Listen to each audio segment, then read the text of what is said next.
ಯೇಸುವಿಗೆ ಸ್ತೋತ್ರ.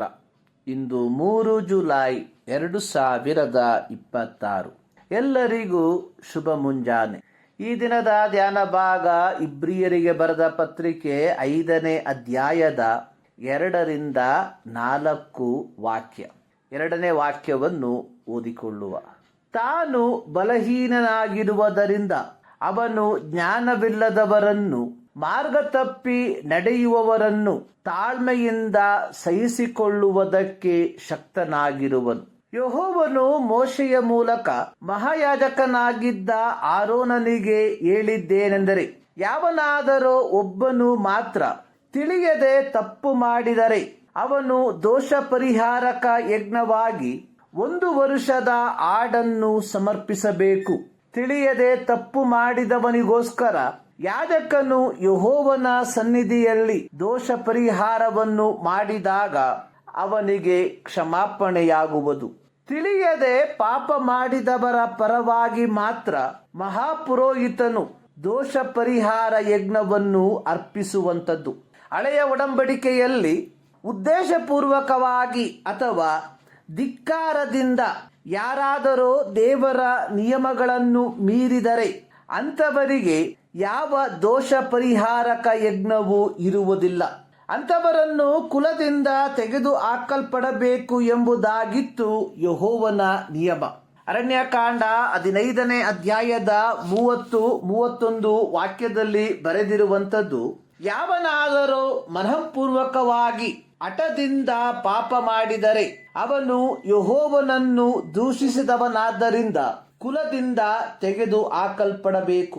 ಆ ಮನುಷ್ಯನು ಯೆಹೋವನ ಮಾತನ್ನು ತಾತ್ಸಾರ ಮಾಡಿ ಆತನ ಆಜ್ಞೆಯನ್ನು ಮೀರಿದ್ದರಿಂದ ತೆಗೆದು ಹಾಕಲ್ಪಡಲೇಬೇಕು. ಅವನು ತನ್ನ ಪಾಪದ ಫಲವನ್ನು ಅನುಭವಿಸಲಿ. ಹಳೆಯ ಒಡಂಬಡಿಕೆಯಲ್ಲಿ ಮಹಾಯಾಜಕನಾದವನು ಸಹಾನುಭೂತಿಯನ್ನು ತೋರಿಸಬೇಕಾದದ್ದು ಯಾರು ತಿಳಿಯದೆ ಪಾಪ ಮಾಡಿ ದಾರಿ ತಪ್ಪಿ ಹೋಗಿರುತ್ತಾರೋ ಅಂಥವರನ್ನು ತಾಳ್ಮೆಯಿಂದ ಸಹಿಸಿಕೊಳ್ಳುವಂಥದ್ದು. ಮಹಾಪುರೋಹಿತನಾದವನು ಲೇವಿ ಗೋತ್ರದಿಂದ ಆರಿಸಿ ತೆಗೆದುಕೊಂಡವನಾಗಿರಲಾಗಿ ಅವನು ದೋಷ ಪರಿಹಾರಕ ದಿನದಂದು ಜನರಿಗೋಸ್ಕರ ದೋಷ ಪರಿಹಾರಕ ಯಜ್ಞವನ್ನು ಸಮರ್ಪಿಸುವ ಮೊದಲು ಅವನಿಗೋಸ್ಕರವೂ ಅವನ ಮನೆತನದವರಿಗೋಸ್ಕರವೂ ದೋಷ ಪರಿಹಾರಕ ಯಜ್ಞವನ್ನು ಅರ್ಪಿಸುವವನಾಗಿರುವುದರಿಂದಲೂ ಜನರು ಪಾಪ ಮಾಡಿದರ ಫಲವಾಗಿ ಅನುಭವಿಸುತ್ತಿರುವ ವ್ಯಥೆಯನ್ನು ಸೂಕ್ಷ್ಮತೆಯಿಂದ ಅರಿತವನಾಗಿದ್ದರಿಂದಲೂ ಅವರಿಗೋಸ್ಕರ ಬೇಡುವವನಾಗಿರಬೇಕು. ಹಳೆಯ ಒಡಂಬಡಿಕೆಯಲ್ಲಿ ಮಹಾಯಾಜಕತ್ವ ಸೇವೆಯು ಆರೋನನ ಕುಟುಂಬದವರಿಗೆ ಮಾತ್ರ ಸೀಮಿತವಾಗಿತ್ತು. ಕಾರಣ ಯೆಹೋವನು ತಾನೇ ಆರೋನನನ್ನು ಅವನ 4 ಮಕ್ಕಳನ್ನು ಆರಿಸಿಕೊಂಡವನಾಗಿದ್ದನು. ವಿಮೋಚನಕಾಂಡ 28 ಅದರ 1ನೇ ವಾಕ್ಯ. ಇಲ್ಲಿ ನಾವು ಗಮನಿಸಬೇಕಾದ ಒಂದು ಅಂಶ ಅನ್ನುವಂಥದ್ದು, ಆರೋನನ ಮಕ್ಕಳಲ್ಲಿ ನಾದಾಬ್ ಮತ್ತು ಅಬಿಹು ಎಂಬುವವರು ತಮ್ಮ ಧೂಪಾರತಿಗಳಲ್ಲಿ ಯೆಹೋವನು ಆಜ್ಞಾಪಿಸದೇ ಇದ್ದ ಬೇರೆ ಬೆಂಕಿಯನ್ನಿಟ್ಟು ಅದರ ಮೇಲೆ ಧೂಪ ದ್ರವ್ಯವನ್ನು ಹಾಕಿ ಆತನ ಸನ್ನಿಧಿಯಲ್ಲಿ ಸಮರ್ಪಿಸಲಾಗಿ ಯೆಹೋವನ ಸನ್ನಿಧಿಯಿಂದ ಬೆಂಕಿ ಹೊರಟು ಅವರನ್ನು ನಾಶ ಮಾಡಿತು. ಅವರು ಯೆಹೋವನ ಸನ್ನಿಧಿಯಲ್ಲಿಯೇ ಸತ್ತರು. ಯಾಜಕ ಕಾಂಡ 10ನೇ ಅಧ್ಯಾಯ 1ರಿಂದ 3 ವಾಕ್ಯಗಳು. ಕೆಹಾತ್ಯನಾದ ಕೋರಹನ ಸಂಗಡ ಸೇರಿಕೊಂಡು ಮೋಶೆ ಆರೋನರ ನಾಯಕತ್ವವನ್ನು ಪ್ರಶ್ನಿಸಿದ 250 ಮಂದಿಯು ತಮ್ಮ ತಮ್ಮ ಧೂಪಾರತಿಗಳನ್ನು ತೆಗೆದುಕೊಂಡು ಅವುಗಳಲ್ಲಿ ಕೆಂಡವನ್ನಿಟ್ಟು ಧೂಪ ದ್ರವ್ಯಗಳನ್ನು ಹಾಕಿ ದೇವದರ್ಶನದ ಗುಡಾರದ ಬಾಗಿಲಲ್ಲಿ ನಿಂತುಕೊಂಡಿರಲು ಯೆಹೋವನ ಬಳಿಯಿಂದ ಬೆಂಕಿ ಹೊರಟು ಧೂಪವನ್ನು ಅರ್ಪಿಸುತ್ತಿದ್ದ 250 ಮಂದಿಯನ್ನು ಭಸ್ಮ ಮಾಡಿತು. ಅರಣ್ಯಕಾಂಡ 16ನೇ ಅಧ್ಯಾಯದ 16ರಿಂದ 18 ಮತ್ತು 35ನೇ ವಾಕ್ಯ. ಇಸ್ರಾಯೇಲ್ಯರ ಮೊದಲ ಅರಸನಾಗಿದ್ದ ಸೌಲನು ಫಿಲಿಸ್ಟಿಯರೊಡನೆ ಯುದ್ಧಕ್ಕೆ ಹೋಗಿರಲಾಗಿ ನ್ಯಾಯಸ್ಥಾಪಕನು ಪ್ರವಾದಿಯೂ ಆಗಿದ್ದ ಸಮುವೇಲನು ಗಿಲ್ಗಾಲಿಗೆ ಬರುವುದಕ್ಕೆ 7 ದಿವಸ ತಡಮಾಡಲಾಗಿ ಸೌಲನು ತಾನೇ ಸರ್ವಾಂಗ ಹೋಮವನ್ನು ಯೆಹೋವನಿಗೆ ಅರ್ಪಿಸಿದನು. ಅಷ್ಟರಲ್ಲೇ ಸಮುವೇಲನು ಬಂದನು. ಸಮುವೇಲನು ಸೌಲನಿಗೆ, ಇದೇನು ನೀನು ಮಾಡಿದ್ದು? ನೀನು ಬುದ್ಧಿಹೀನ ಕಾರ್ಯವನ್ನು ಮಾಡಿದ್ದಿ.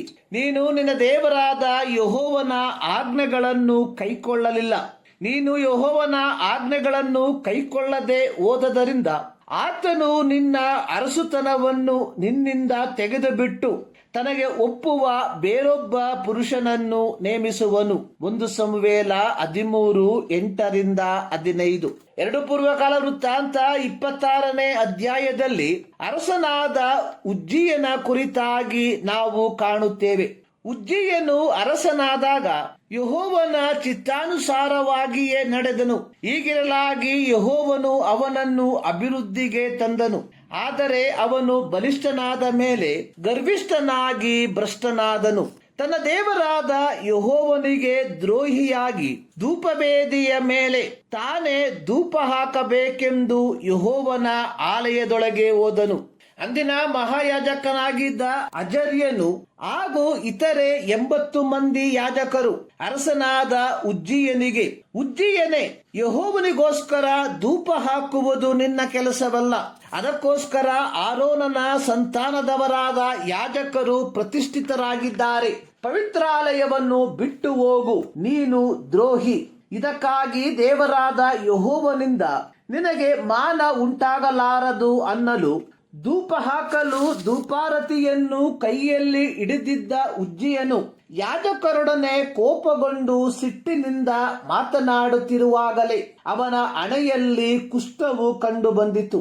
ಮಹಾಯಾಜಕನಾದ ಅಜರ್ಯನು ಎಲ್ಲ ಯಾಜಕರು ಅರಸನ ಹಣೆಯಲ್ಲಿ ಕುಷ್ಠ ಬಂದ ಕಾರಣ ಅವನನ್ನು ಶೀಘ್ರವಾಗಿ ದೇವಾಲಯದಿಂದ ಹೊರಡಿಸಿದರು.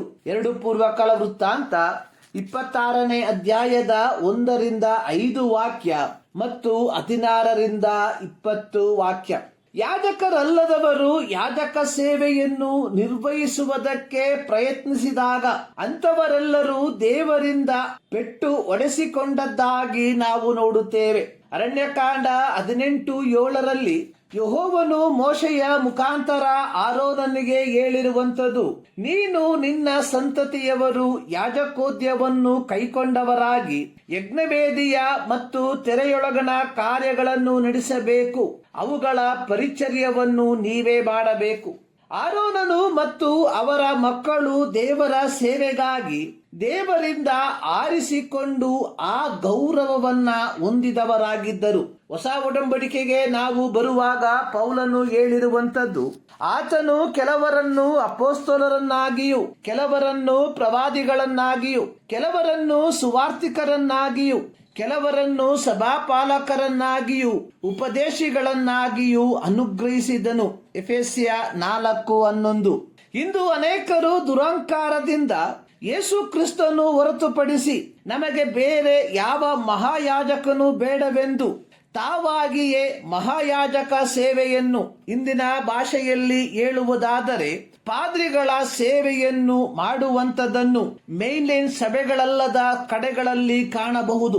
ಇಂಥವರುಗಳ ಹಿಂದೆ ಹೋಗುವಂಥದ್ದು ದೊಡ್ಡ ಅನಾಹುತ ಎಂಬುದಾಗಿ ಹೋಗುವವರು ಭಾವಿಸತಕ್ಕದಾಗಿದೆ. ಪ್ರತಿ ದೇವರ ಮಕ್ಕಳು ತಾವು ಒಳಗೊಂಡಿರುವ ಸಭೆಯ ಪಾಲಕರು ದೇವರಿಂದ ಆಯ್ಕೆ ಮಾಡಲ್ಪಟ್ಟವರು ಎಂಬುದನ್ನು ಗ್ರಹಿಸಿಕೊಳ್ಳತಕ್ಕದ್ದು ಅವರವರ ಆಧ್ಯಾತ್ಮಿಕತೆಗೆ ಉಳಿತಾಗಿರುವಂತದಾಗಿದೆ.